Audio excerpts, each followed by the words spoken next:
Alright, welcome everyone. We're going to jump into Unit 4 really quickly, give you a slight introduction on what we're looking for inside of risk, legal, HR, exit, and those are our big topics for this.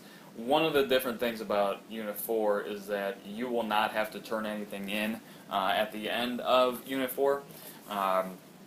What we're really looking for is that you can address these things in your final business plan, but I'm not going to check them before I read the final business plan or go through the final presentation. And when we look at it, if you look at insurance, if you look at legal, if you look at hiring or exit strategy, any of those things, they're not necessarily integral to your business plan. It's not going to make or break it, but it is something that you're going to have an idea of going into the future. So from an insurance standpoint, we just want to identify where those areas of risk are going to be. If we're working out of our house and we don't necessarily need liability insurance, maybe it's in the form of malpractice, maybe it's in the form of general or causality or anything like that. So we just want to be able to identify those areas. From a legal standpoint, I ask you to go out to the Secretary of State's website. I ask you to do a trademark or a trade name search just to see where you stand. If you want to make this business go right when you walk out of this course, then what are some of those basic level things you need to accomplish.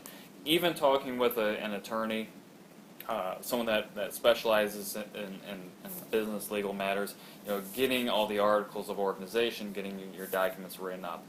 Future hiring needs. What I really focus on with hiring is not necessarily the need to do it. I mean, some people will, some people won't.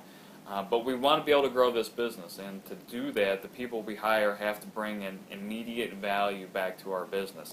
If you hire them on at a salary of $30,000 a year, they better be bringing in at least $30,000 worth of sales to offset all the costs that you're going to be spending on them. Probably 50% more than that. So we want to identify those areas of growth and where they're going to come from, and how we're going to be able to get the right people in.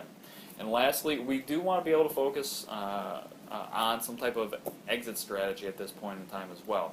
Just knowing what the most likely scenario is for your exit, whether it's bankruptcy, whether it's just shutting the business down or passing it on, that's going to change some of the things that you do from an insurance standpoint, from a legal standpoint, from a hiring standpoint as well. I know a lot of people want to have the ability to hire on friends, family, things like that, keep it a small family-focused business. But to do those things, we have to make sure that we are hiring the right people, putting them in the right position to succeed.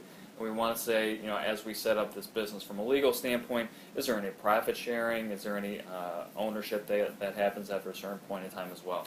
And lastly, from a critical success factors, way back at the beginning of the course, you looked at what your critical success factors were going to be.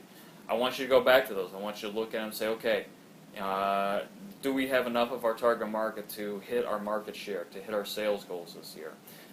Do we have the right marketing strategies lined up to be able to reach them and get a great return on our investment from our marketing dollars? Whatever you identified from a critical success factor standpoint, we want to bring back at this point in time and have a conversation about it. See what we have to do going forward.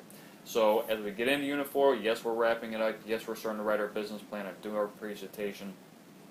But there's going to be some factors, and we've identified those here, about what we want to really pay attention to moving forward. So thanks for your time today, guys, and have a good one. Bye-bye.